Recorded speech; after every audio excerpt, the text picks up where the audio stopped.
కాల్పుల కేసులో విచారణ కొనసాగుతుంది. మరొకసారి విక్టోరియా గ్రౌండ్స్ కు క్లూస్ టీం వెళ్లింది. నిన్న సాయంత్రం డీసీపీపై దాడిని పరిశీలిస్తూ ఉన్నారు. అలాగే దాడి జరిపిన ఉమర్ తో ఉన్న మరొక నిందితుడు అన్సారీ కోసం గాలింపు చేస్తున్నారు పోలీసులు. దాడి చేసిన రౌడీ షీటర్ ఉమర్ కు 2 బుల్లెట్లు తగిలాయి. వెంటనే హాస్పిటల్ కు తరలించి చికిత్స అందిస్తూ ఉన్నారు. ఆరోగ్య పరిస్థితి ఇంకా విషమంగా ఉన్నట్లుగా వైద్యులు చెబుతూ ఉన్నారు. ఈ క్రమంలో ఉమర్ కు వైద్య పరీక్షలు పూర్తయ్యాయి. ఇవాళ ఉమర్ కు ఆపరేషన్ చేయనున్నారు వైద్యులు.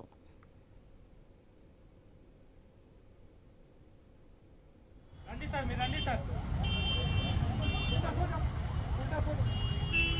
उल्टा सर नीचे करो नीचे करो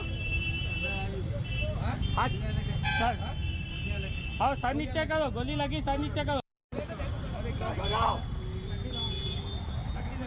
लेके बैठो लकड़ी लेके जाओ रंडी सर मेरा नहीं सर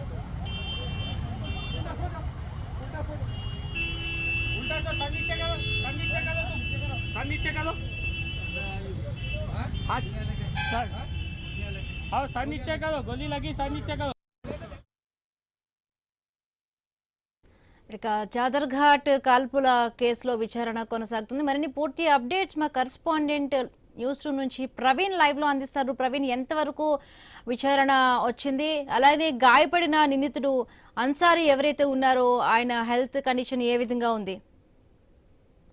అయితే మనం చూసుకుంటే కనుక నిన్న సాయంత్రం జరిగినటువంటి ఆ యొక్క దాడి లోపల అయితే అన్సారీ ఇప్పటికే మొత్తం అన్సారీ మీద హైదరాబాద్ రాష్ట్రంతో పాటు వివిధ రాష్ట్రాలలో కూడా 20కి పైగా కేసులు ఉన్నాయి. ఈయన పైన పీడీ యాక్టులు కూడా నమోదైన క్రమం లోపల ఇప్పటికే చూసుకుంటే కనుక అయితే ఈ యొక్క డీసీపీ చైతన్య అయితే ఒక మీటింగ్ ముగించుకొని సుల్తాన్ బజార్ నుండి వస్తున్న క్రమం లోపల ఒక ఆటో దగ్గర ఈ యొక్క అన్సారీ ఆ యొక్క ఒక వ్యక్తి దగ్గర సెల్ ఫోన్ లాక్కుంటూ ఉండగా అయితే ఈ యొక్క గన్మ్యాన్ గమనించడం జరిగింది. గన్మ్యాన్ గమనించడంతోనే గన్మ్యాన్ వెహికల్ నుంచి దిగేసి ఆ యొక్క అన్సారీని పట్టుకునే క్రమం చేశారు. పట్టుకునే క్రమం లోపలనే అయితే ఈ యొక్క గన్మ్యాన్ పైన కత్తితో దాడి చేయడం చూసినటువంటి ఈ యొక్క డీసీపీ చైతన్య కూడా వెహికల్ నుండి దిగడం జరిగింది. వెహికల్ నుంచి దిగి వచ్చిన తర్వాత అయితే ఆ యొక్క అన్సారీని పట్టుకునే క్రమంలో అన్సారీతో పాటు ఇంకా 2 ఉన్నారని చెప్తున్నారు.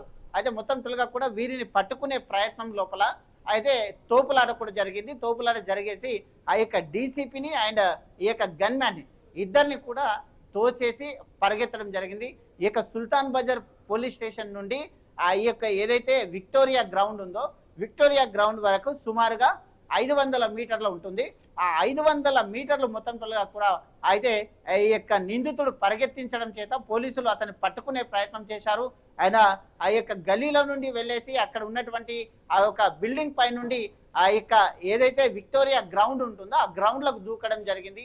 ఆ గ్రౌండ్లకు దూకిన తర్వాత పోలీసులు కూడా చేయడం జరిగింది. చేస్తున్న క్రమం లోపలనే అదే గన్మ్యాన్ పైన కత్తితో తిరగబడ్డాడు. కత్తితో తిరగబడిన తర్వాత అయితే గన్మ్యాన్ ను చంపబోతున్నాడని తెలిసిన నేపథ్యంలో గన్మ్యాన్ దగ్గర ఉన్నటువంటి ఆ యొక్క గన్ ఏదైతే ఉంటుందో అది కింద పడడం జరిగింది. కింద పడిన వెంటనే చైతన్య డీసీపీ చైతన్య ఆ గన్ను తీసుకోవడం జరిగింది. ఆ గన్ను తీసుకొని ఆ 2 రౌండ్ల కాల్పులు జరపడం జరిగింది. ఒకటి ఆ కడుపులో, ఒకటి కాలుకు తగిలింది. అక్కడే పడిపోవడం జరిగింది. పడిపోయిన వెంటనే ఆయనని ఆసుపత్రికి తరలించడం జరిగింది. ఈ రోజు ఉదయం శస్త్రచికిత్స కూడా చేశారు. ఆరోగ్య పరిస్థితి అయితే కొంచెం క్రిటికల్ గా ఉంది అంటూ కూడా చెప్తూ ఉన్నారు. ఐసీలో ఉన్నారు. అయితే మొదలు చూసుకుంటే కనుక ఇద్దరికి ఇక్కడ డీసీపీ చైతన్యకు కానీ ఇటు గన్మ్యాన్ కు కూడా అయితే గాయాలయ్యాయి. వీరిని కూడా ప్రైవేట్ ఆసుపత్రికి తరలించారు. కాసేపటి క్రితమే అయితే ఈ యొక్క క్లూస్ టీమ్ అక్కడ విక్టోరియా గ్రౌండ్ కు వెళ్ళడం జరిగింది. ఇంకా కొన్ని క్లూస్లను కూడా సేకరించడం జరిగింది. అయితే ఈ యొక్క డీసీపీ తోను ఫిర్యాదు కూడా సేకరించడం జరిగింది. ఆ డీసీపీ ఫిర్యాదులో కూడా స్పష్టంగా వివరించడం జరిగింది. అయితే ఒక మీటింగ్ ముగించుకొని నేను వస్తూ ఉండగా ఆటో దగ్గర ఒక వ్యక్తి నుండి ఫోన్ లాక్కుంటూ ఉండగా అది గమనించినటువంటి గన్మ్యాన్ అతన్ని వెంబడించడం జరిగింది. పట్టుకునే ప్రయత్నం చేసినప్పుడు అయితే కత్తితోని మాపై దాడి చేశాడు. ఈ యొక్క గన్మ్యాన్ ని చంపబోయే ప్రయత్నం చేశాడు కాబట్టి 2 రౌండ్ల కాల్పులు జరపవలసి వచ్చింది అంటూ కూడా చెప్పడం జరిగింది. అతని కాల్పులు జరిగినాక మళ్ళీ తిరిగి కత్తితో దాడి చేయబోయాడు కాబట్టి అయితే కాల్పులు జరపవలసి వచ్చింది అంటూ కూడా చెప్పడం జరిగింది. ఇప్పుడు చూసుకుంటే కనుక మొత్తం కూడా ఈయన పరిస్థితి కూడా అయితే కండిషన్ ఆసుపత్రి వాళ్ళు శస్త్రచికిత్స చేశాయి. అయితే 48 గంటల వరకు అబ్జర్వేషన్ లో ఉంచుతారు. పరిస్థితి అయితే బాగుందని కూడా చెప్తున్నారు. Right, thank you Praveen, thanks for the updates.